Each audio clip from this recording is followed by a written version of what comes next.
মাজলুম জনতা দীর্ঘ 17 বছর নির্যাতনের পর মহান রব্বুল আলামিনের অশেষ রহমতের বরকতে আল্লাহ আমাদের দিকে যে চোখ তুলে তাকিয়েছেন তারই ধারাবাহিকতায় আমরা আজকে বিজয়ের সুখ পেয়েছি।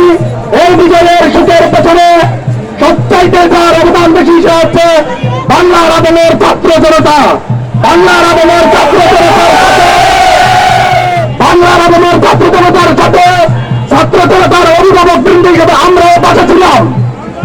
আমি আজকের এই বিজয় র্যালির মধ্য থেকে জনতা নারায়ণ আসলাম চৌধুরীর নিঃস্বার্থ মুক্তি দাবি করছি এবং জননন্দিত নেত্রী অপসীন নেত্রী জননেত্রী বেগম খালেদা জিয়ার মুক্তিতে সবাইকে অভিনন্দন জানিয়ে আমি আমার সংক্ষিপ্ত বক্তব্য শেষ করছি।